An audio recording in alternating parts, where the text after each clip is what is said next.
I've got Vipin Gulati with who's from Remax Professionals in Naperville, and he's going to share some of his information with us today. Vipin, welcome to the show today. How are you doing? Good. Thank you. Thanks for having me. My pleasure. Now, you've been in real estate for how many years now? 35 years. 35 years. You've got a couple years on me, and I mean just a couple. But what a career that is.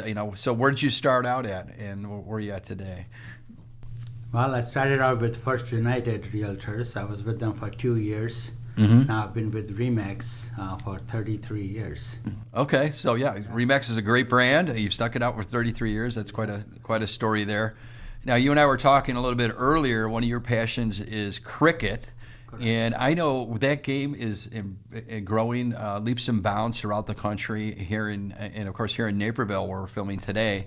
And there is a cricket field here in Naperville, is there not? Where's that located? I'm sure there are cricket fields all over. They're popping up left and right. Yeah, wherever they find some open field, yes. Right. Now, I think a lot of us think about cricket and we're like, we look at how it's set up. It's different than baseball, but it has some similarities. There's bats, there's balls, there's people running, there's people not running.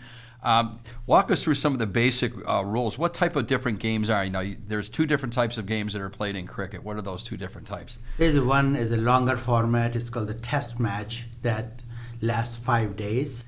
5 days. Yes, and even after 5 days, sometimes it ends in a draw. It ends in a draw, so it could be end up like kissing your sister. It's not the best outcome. So 5 days. Yes. That is a marathon of a contest. Correct. This show is Eat and Drink Real Estate. What do you eat over the course of 5 days as a cricket player? We get game lasts about 6 hours a day. 6 hours a day, so you're allowed to go home. It's not nonstop. So it's 6 hours. The officials call it. You play 2 hours in a typical day game. They call it. You play 2 hours, take a lunch break. Okay, so there is lunch. Yes, and then you play 2 hours, like a tea break. Okay, a tea break. I love tea. Started in England, so that's a tea break. Okay, a tea break. Yes, and then you play 2 more hours after that. Wonderful. 6 hours a day for 5 days. And everybody goes to the pub afterwards, or is it straight home and relax because you got another 4 days of the contest? Players are not allowed to drink. Not at all. It's during the 5-day test match. Water. You can have water, maybe some more tea, iced tea if you're hot. You can have anything, but no alcohol. No alcoholic beverages. They want you to be ready for the next day. That's professionalism. I'm going to support that. So that's the long game, right? Mm-hmm. Or the test match, as you call it, 5 days. Correct. What's the shorter version we more commonly see? The shorter one is a 20 over, which is becoming very, very popular now. There was another format that started, it was 50 over, and that lasts about 7 hours a day. The newer one, which is gaining more popularity now, is the 20 over game, and that is lasts about 3 hours. Okay, 3 hours of play. 3 hours for the whole game. Okay, so is there a tea break in that one? No, there's just like a 10 minutes break between the innings. Okay, is there any lunch?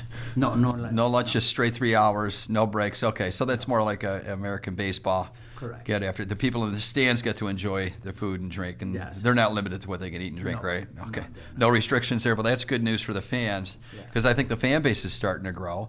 And I've actually seen on ESPN some cricket highlights as well. Mm-hmm. And I think a lot of people they need more clarity. They don't understand the rules. How many people are on a cricket team?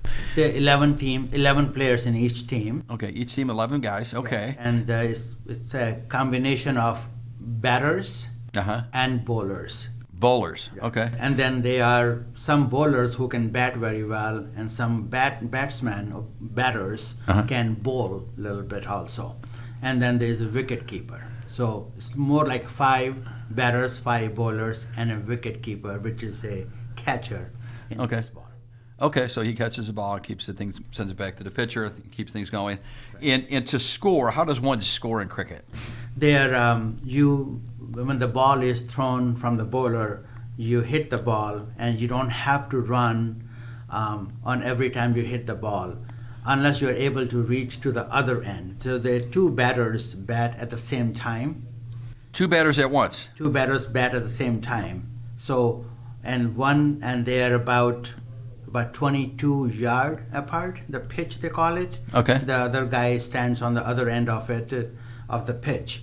and then you got to run the batter. The guy who hits the ball has to make it to the other end, and the guy who's standing on the other end of the pitch has to come to the other end. Okay. And that's one run. That's one run. And that one run is credited to the guy who hit the ball, and the one run goes to the team's credit. Okay. And so you hit the ball that way, you can take 1 run, 2 runs, or 3 runs, depending on how far you have hit the ball, and also if the ball crosses the boundary, then you get 4 runs. So that's what I'd be going for, the boundary. Yeah, all the time. We like the big hitters. Right. And if the ball goes out of the ground without bouncing, then 6 runs, like a home run. Okay, but it's worth 6. Yes. Well, that's just monster. That's exactly what you want, is the big Yep. 6. Yeah. That's got to be the thrill of a lifetime for a lot of the players. So how do you get a player out? The player. And how many outs are there? Is it 3, like No. in baseball? Or how does that work? For in a test match, you're supposed to get 10 players out, because you always need 2 batters to bat at the same time. They have to be on the pitch, Right. on the ground, same time too. So they have to get 10 players out. Then the team is considered to be completely out. The inning's over. Okay. And the players can get out by the ball. You're protecting the stumps, the wickets they call them. There are 3 of them, and you stand in front of the wickets with the bat. And the idea is to make sure that the ball doesn't hit the wickets. And now you can hit the ball with the bat, but not with your body. You cannot hit. Yes, you can. Yeah. Well, no. Yeah, you don't. Yeah, you have to hit with the bat. Okay. Yeah, you just want to avoid the ball hitting the wickets. That's one way to get out. Other one is when you hit the ball and the fielder catches the ball, then you are out. Other one is you run out, just similar to in baseball. You can get to the second base or the third base. So in cricket, you have to get to the other end. If you can make it there, and then you get out. Okay. And other one is called LBW, which is called leg before wicket. If the ball is going to, that's umpire's call. If in the umpire's opinion, if the ball is going to hit the wicket but hits the leg of the batter, then you can get out. Okay. So. Well, yeah, I think cricket's going to continue to grow. Yeah, I saw one of those, some fantastic catch. A player grabbed the ball out of the sky and ended the game, and there was great celebration on that, as there should be. Yeah. Now you live in Bolingbrook, correct? Correct. What are you finding? What's happening in Bolingbrook in terms of the market right now? Booming. Booming. Yes. All right, things are moving good. Going very well. Just lack of inventory, Right. pretty much all around. Right. And even though rates are higher, typically the market slows down or the prices do come down a little bit. But that's not happening because we don't have enough houses to sell.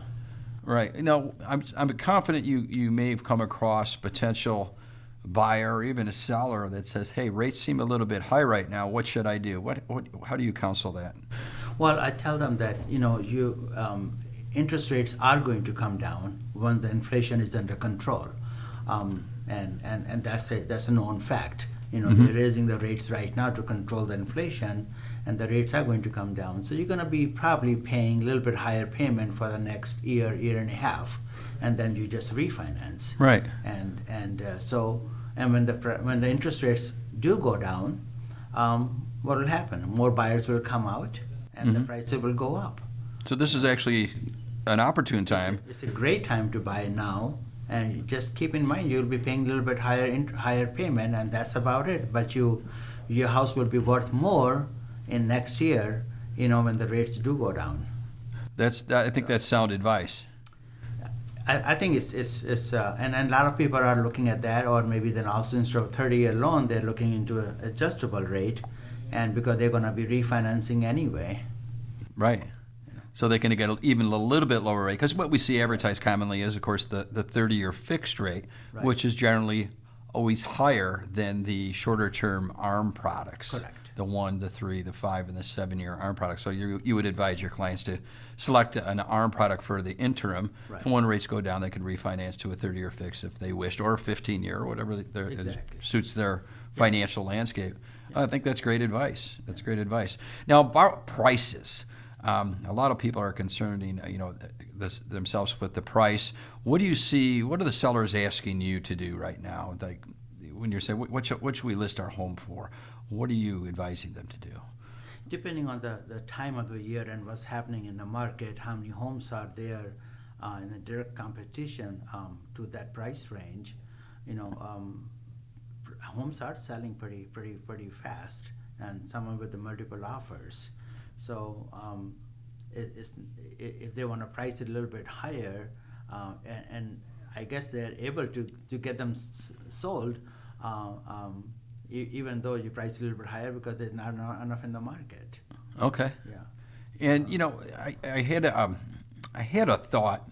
When we look at multiple offers, is going with the person that offers the highest amount always in the best interest for the seller?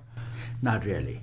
You How have so? to look at the price. Of course, price is king. So Price is king, and so is cash. So is cash, and so price is the biggest thing the seller is going to look at. But same time, as a professional realtor, it's our job to educate them, to look at the other terms of the contract. Mm-hmm. A closing date, a down payment, as is condition, even appraisal gap addendum, and escalation clauses.